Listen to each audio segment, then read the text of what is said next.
Assalamualaikum warahmatullahi wabarakatuh.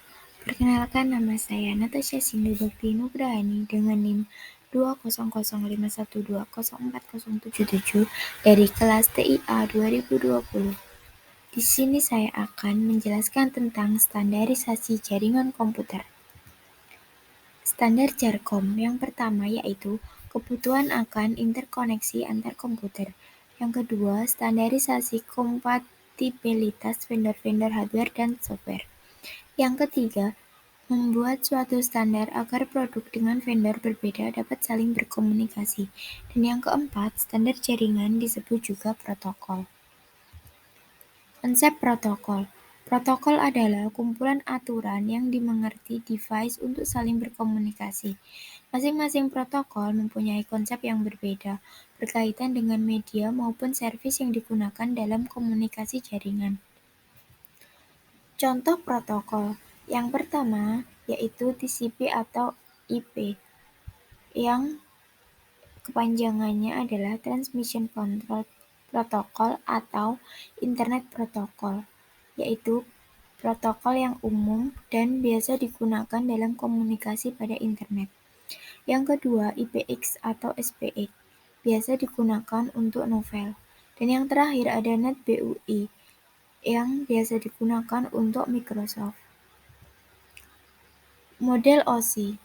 Model atau acuan arsitektural pertama untuk network yang mendeskripsikan bagaimana data dan informasi network dikomunikasikan dari sebuah aplikasi komputer ke aplikasi komputer lain melalui sebuah media transmisi.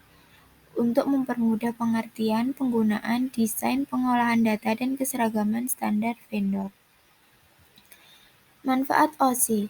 Yang pertama yaitu membuat peralatan vendor yang berbeda dapat saling bekerja sama.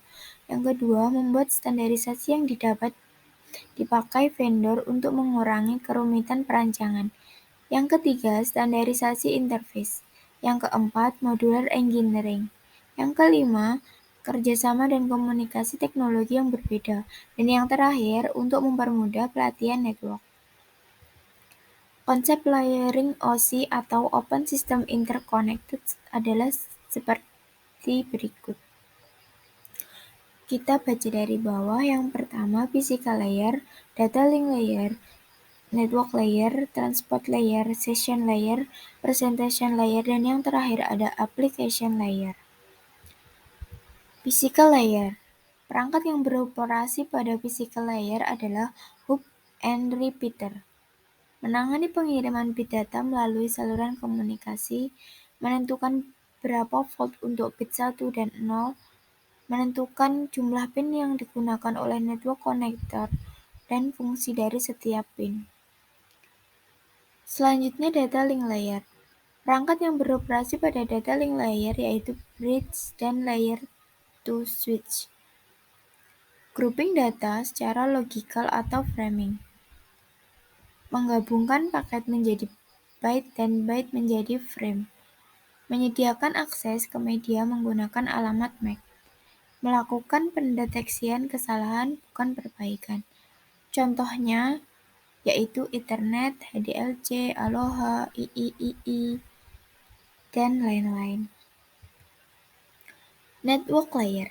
Perangkat yang beroperasi pada network layer yaitu router dan layer 3 switch.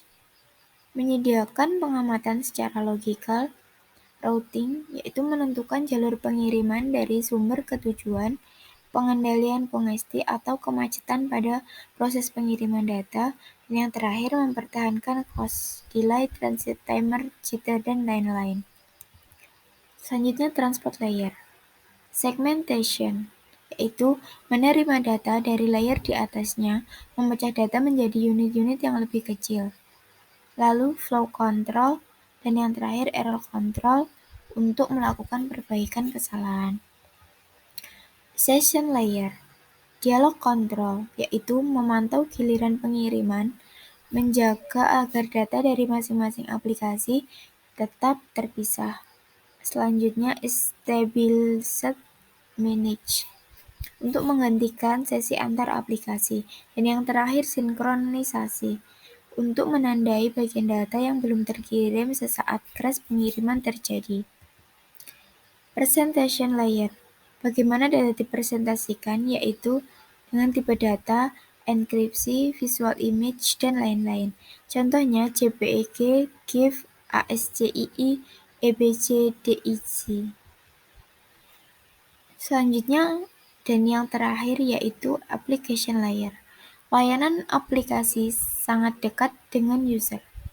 Menyediakan user interface ke jaringan melalui aplikasi. Contoh dari application layer yaitu Telnet, HTTP, FTP, email, dan lain-lain. Model TCP atau IP.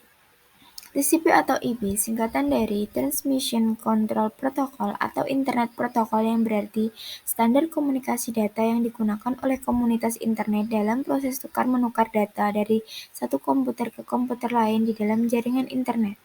Protokol ini tidak dapat berdiri sendiri karena protokol ini berupa kumpulan protokol atau protokol suite. Konsep layering TCP atau IP adalah sebagai berikut. Yang pertama, application. Application merupakan data bagi pengguna dan berguna untuk mengontrol dialog. Yang kedua, terdapat transport. Transport berfungsi untuk komunikasi antara perangkat dukungan di seluruh jaringan yang beragam. Yang ketiga, ada network. Network berguna untuk menentukan jalur terbaik melalui jaringan. Dan yang terakhir, ada network access. Network access digunakan untuk mengontrol perangkat keras dan media yang membentuk jaringan. Persamaan model OSI dan TCP. 1. Keduanya sama-sama memiliki application layer meskipun layanannya berbeda. 2. Memiliki transport dan network layer yang sama. 3. Sama-sama memiliki transport dan network layer yang bisa dibandingkan. Dan yang terakhir, sama-sama menggunakan teknologi packet switching, bukan circuit switching. Sekian presentasi yang dapat saya jelaskan. Ada kurang lebihnya saya mohon maaf. Wassalamualaikum warahmatullahi wabarakatuh.